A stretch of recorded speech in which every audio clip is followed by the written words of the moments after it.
The Wonka movie is everything wrong with Hollywood. Didn't he?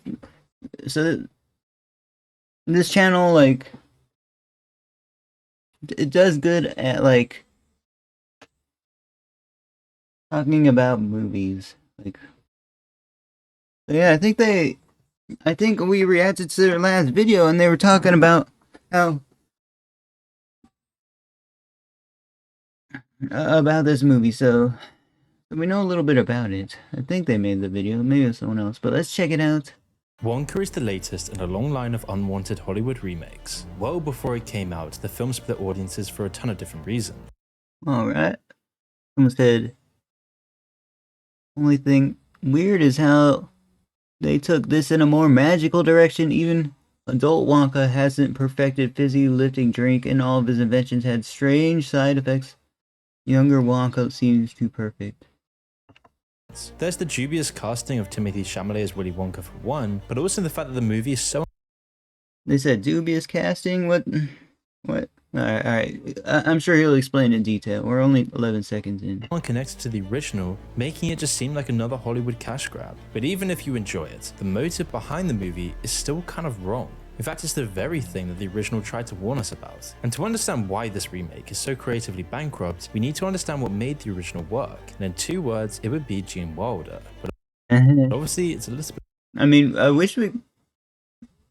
As we get older, like, it'd be cool if we can have Gene Wilder, you know, play the part in the same style, same, like, age as, like,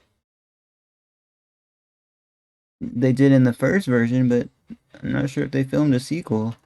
A bit more complicated. Like, right directly after the first one, that, you know, these projects takes a while. Than that. His portrayal of Willy Wonka is one of the greatest pieces of acting of all time. First, the film spends nearly half of its runtime building up to his reveal, and when he finally comes out of the doors, Wilder sets the tone with one simple move. He starts out limping, then just as he reaches the lock gates he stumbles, then turns it into a somersault. Oh snap! Oh snap! Somersault. Okay. Wilder made this is the movie? Yes, this is the new movie, okay. Detail one of his essential conditions for taking I'd be cool to see like an animated version. the role. Yo, what the heck? He's a celebrity now. The red carpet, paparazzis everywhere. Oh my gosh, bro. His reasoning shows us What's the air quality like? Is it different in that crowded area, or? why. It tells the audience that he can never really be trusted. Anything he says or does in all of his lines could be truth or complete fiction. Introducing... Alright, here we go. This is the criticism portion. I mean, there's gonna be a lot of criticisms. But I like the central ambiguity in the character that never fades away. Later, Wilder adds to this with his razor sharp sarcasm. You truly get the sense that he greater sharp sarcasm cares about the experience and childhood wonder deeply, but at the same time, he seems completely callous and indifferent to the things that happen to other are you telling me? I don't even know if this is the new one or not. kids. He jokes about Augustus nearly someone AI render the other movie or something, drowning and getting stuck in the pipe. The suspense is terrible. He's gonna go this time. I hope it'll last. There's 1,000 little details you could point out to illustrate how great this performance is from the boat scene alone, but it all comes together in a complex, self-contradictory, brilliant package. When you take a performance that's as electric as lightning, it's hard to see how it could strike twice. Lightning. But this is the task that Timothée Chalamet was given. Oh, this is a newer version, even from right? the trailer alone. You know, he looks, so they cast someone a lot younger. You can tell there's tons of aspects of the character Yo, okay, I think missing. There's none of the sense of look at these visuals though. malice or danger that you get from Gene Wilder. Instead, it seems like the eccentricity and the whimsical parts of his character are all there really is. Then there's the question. They cast somebody that's not experienced at acting, bro. Like, of course, it's gonna be like a little bit of a like flawed performance, I guess you can say.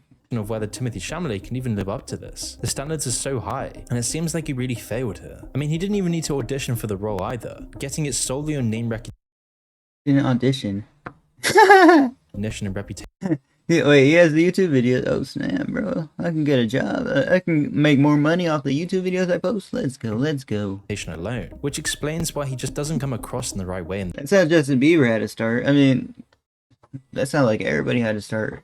That's what it seems like, but the movie. Whether he's the right choice on this basis is still a matter of debate, but the problem is with he said, "Man, sorry." framing a prequel around Willy Wonka in the first place. A lot of what made him so impactful was that we truly never knew anything about his past or where he came from. It's a trap that the Tim Burton and Johnny Depp remake fell into as well. Along with Depp's creepy and cold performance, the scenes of him as a child just muddy the water. The whole point of Willy Wonka is the mystery behind him. He's just as insane and unpredictable as his factory is. In the original, Oh, that seems kind of scary. they're almost the same thing. It looks like he's delving into like insanity there. Like, Two sides of the same coin. Humanizing him and explaining his origins could tamper with all of this. Ultimately though, an actor is always limited by the script they're given. However well he plays the role, it'll always be constrained by how one note they make this character. It's pretty unlikely they'll be able to recapture the magic anyway. You'd question why studios make such unoriginal nonsense when they have hundreds of millions of dollars at their disposal. People would say that you should there's a millions. blame the audience, who are constantly buying the tickets over and over again. But that's been changing for a while now. Even though so many modern movies are just sequels or remakes, it won't last forever. People are just getting sick and tired of it. You don't need more evidence than the biggest cinema event of the year, Barbenheimer. Both films were pretty much completely original, besides the fact that Barbie was obviously already a toy brand. The scale of the events and the passion that people had for them proves that people still want good original movies that actually have some substance behind them. How long will it take for the studios to wake up to this? Probably a long time. They'll have Yeah. to be dragged kicking Yeah. I wish I could watch movies, bro. I've been watching movies all day when I retire. You know what I mean? and screaming towards originality and creativity because it's hard and risky. Their bottom lines will have to fall so low Disney announces cash payout after losing millions of dollars over woke content. Cash payout, Sam. Disney, throw me some cash. that they won't have a choice. Each movie like Wonka they release is yet another test to see if they can still make this repackaging formula work. Every time there's backlash and it doesn't pan out as they hoped, it's another victory for the majority of people who want something new. When you look at the way both this film and the original are being made, it's not looking good. The first movie was on a tiny budget for how successful and famous it eventually became. I mean, the people behind it only had Adjusted for inflation, right? 1971. How much was a burger in 1971? I gotta find out. $2 million to work with, but despite that, the film had a ton of insane sets and crucial A giant bag of cane sugar, a Red River. details going on in the background. This looks like $100 million set almost. There's some things that look like a little cheap here and there, like, you know, but I don't think anything's cheap nowadays. These constraints that led to the creativity that made the film a classic. They had to improvise and come up with new ideas. They had no choice. I mean, we've already The gummy bears, they use like actual props. Everybody's using like CGI. seen a version of the film that doesn't have those limits, and it just didn't really make you feel the same way. A large part of what was missing from the 2005 version was because of this. It had the visual appeal and beautiful sets, but it had over 15 times the budget once you account for inflation. That's along with all the technological progression that comes with it. But what really took away from that was that there wasn't any contrast. In the original, you go from the streets of 70s Germany where they filmed it, to the incredible factory. But in the 2005 version, the world is already weird and absurd even before. Looks like they're really dedicated in the first version of it, but hey. When we grew up with a bias of seeing the first one, what else do we have here? Like, do you reckon somebody that's seen the second one first will like it more than somebody who's seen the first one? Is it like a psychology kind of like thing, or before you get there, taking away from that transition? And that's why the new prequel just seems like a mistake. First, there isn't really a factory to begin with. Then if the world is already whimsical from the beginning, then there's no sense that you're actually stepping into a whole new world. Johnny Depp's portrayal of Willy Wonka is lacking as well. While lots of the changes are just making the film similar to the book, he still comes off as awkward and creepy. It's like they just took one part of Wilder's portrayal and maximized it, turning that into his only character trait. On top of that, lots of the other characters are barely any substance either. People rightfully make jokes about Grandpa Joe from the original. There's tons of moments where he's selfish or misleads Charlie, like when he convinces him to drink the floating bubble drink. just let the movie settle, you know? Let the movie settle, you'll start liking it, bro. Even in the final scene, his response to Charlie winning is to ask what he's going to get out of it. Then there's the fact that he spent 20 years mooching off of Charlie's mum and lying in bed, then starts dancing once he learns about the ticket. But even with all of many years? this. At least he had a personality. I don't even remember much about this like story. This is like in the first part of the movie. I realized like that's like a He represented the kind of adult cynicism, as shown with his suggestion to just sell the everlasting gobstopper to slightly similar to the Harry Potter story. Slogworth. In the 2005 remake, he doesn't even have a personality at all, contributing nothing to the plot. There was another 2005 remake that completely blew past me. Of the story. It's a shame he didn't have at least something going on. Of course, it's not an awful film. In fact, it seems much better than the new one. And even if Depp's Wonka isn't for most people, at least it's an original take on the character. The film is much closer to the book compared to the 1971 version. You know what I mean by let the movie settle, bro? I'm sure this new Wonka released fairly recently. In fact, I want another remake. Just keep remaking the same movie. Right? Screw it, right? it's more like an adaptation of the book itself rather than a remake of the previous film. Imagine Activision releases Black Ops. Or no, I'm sorry. Modern Warfare 3 again next year. Screw it, right? Or in a couple of years. There's clearly an artistic motivation behind it, even if it feels off. You can tell even before watching the movie that there won't be a real message, or anything unique being said at all. The way they've clearly distilled and reduced Willy Wonka's character down to this eccentric genius archetype, that's the entire theme throughout the movie. Setting up the chocolate cartel as the villains is just a cheap cop-out. It means that it's just a bland cartoonishly evil corporation that wants to stop magic and keep making money. The little girl's character will be an empty vessel for Wonka to amaze and nurture. Alright, good.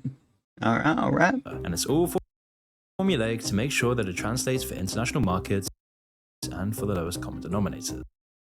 Beyond that, it's pretty unlikely that it will acknowledge the irony of one of the big studios making a movie. Yeah, I gotta try writing a script, bro. This makes me want to try one of these video essay style videos, bro. I can try. About originality destroying an economic monopoly. It doesn't set up Willy Wonka's future character traits at all. There is no psychopathic figure from the book here. This is just so that they can keep setting up sequels if it does well enough. I don't even want a sequel, bro. I want the same story, just retold. Making it in the most bland way possible. And in the scene where Wonka gives hover chocolates to some of the chocolate cartel in front of an onlooking crowd, they eat them, tell him it's rubbish, and then they start flying. One of them shouts, "Who in their right mind wants a That's scary. chocolate that makes you fly?" Who in their right mind wants a chocolate that makes you fly? But obviously everyone does, and they try one as well. As a scene, it gets to the heart of why this movie just doesn't really work. Obviously nobody in their right mind wouldn't want to try it, and having the main villain think differently shows they're only there to act as a counterbalance to Willy Wonka's whimsy. Having these ridiculous, nonsensical villains and characters is just really lazy, and it means the entire movie just has a clear answer from the beginning, and there really isn't any nuance at all. The original barely even had villains. If anything, Wonka and the factory played that part. They were the ones sucking the kids into tubes and making fun of their downfall. World Attack? Don't remember that scene. Yo, Wonka kind of scared me, bro. I saw that when I was really young, bro. Like, it just kind of scared me. The movie, bro, like, the whole concept of going this, like, factory is, like, a magical, like, bro, a factory, bro? Like, work gets done there.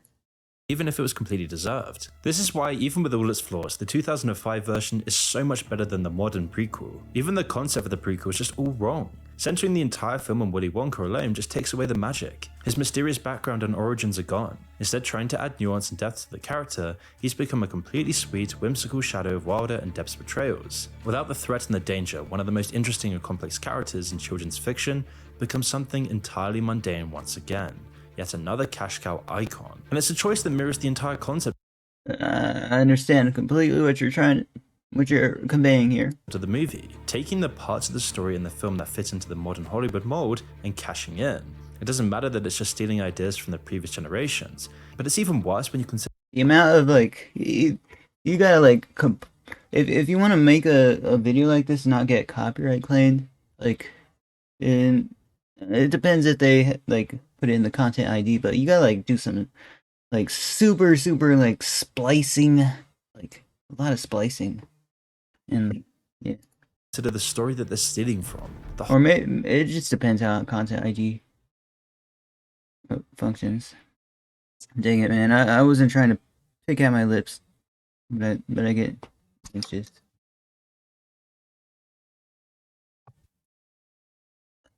The whole point of Willy Wonka's factory are the original ideas and the creativity. Making a cookie cutter prequel titled after the main character's last name is a complete reversal. It's like Warner Hey.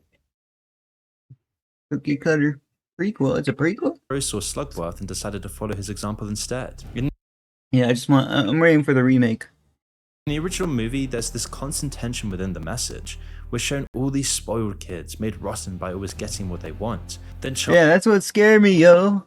That's what scared me. Charlie is the only good Cause I grew up kind of spoiled, really.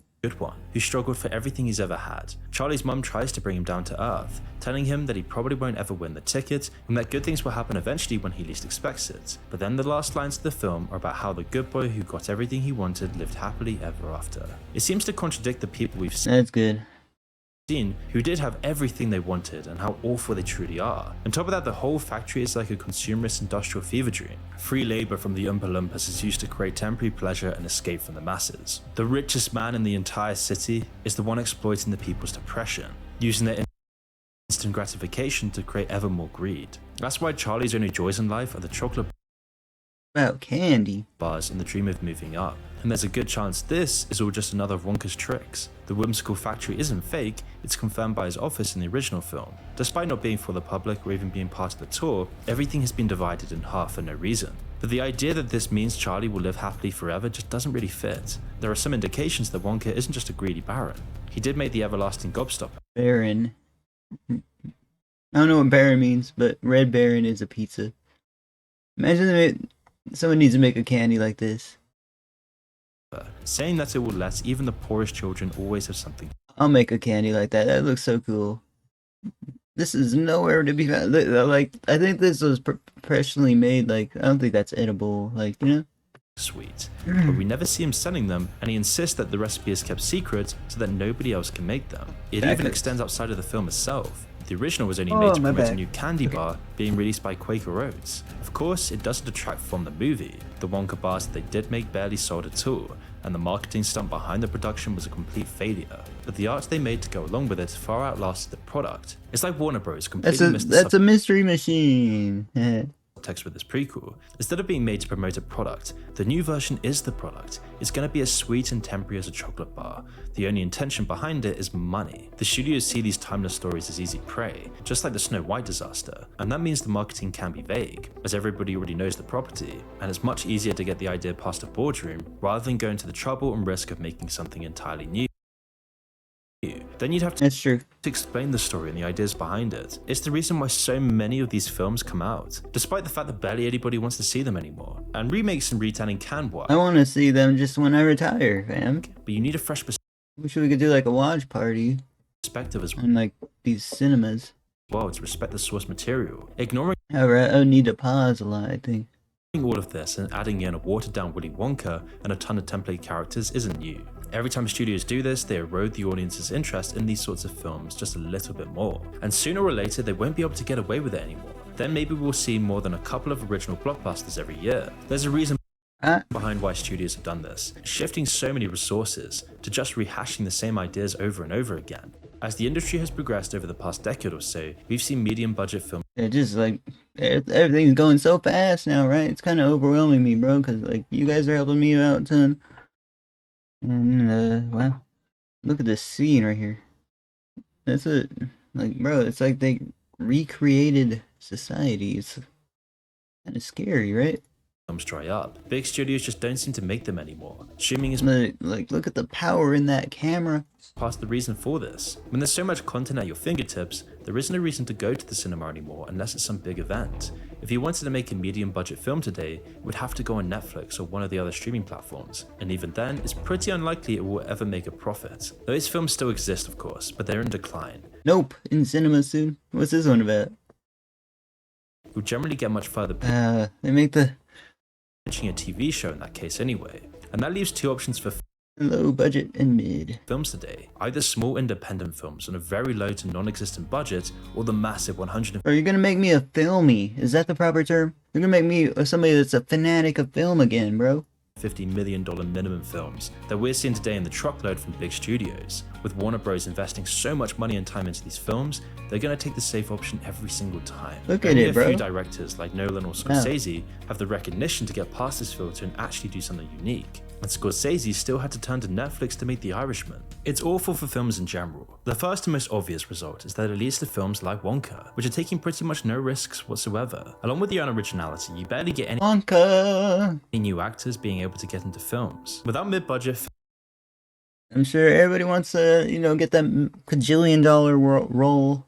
films being a stepping The stone demise of mid-budget cinema. into the big leagues, you just see the same actors over and over again. They're always the safest option, as Warner Bros. Knows that thousands of people will go to see Wonka just for Timothée Chalamet or Hugh Grant. Why risk giving someone who isn't a household name a shot? There's too much money on the line for that. Out of the top 20 highest grossing movies worldwide for 2023, only 3 weren't based on pre-existing properties. Barbie's the best for this year. We got Super Mario Bros. Oppenheimer. I don't know what that one's about.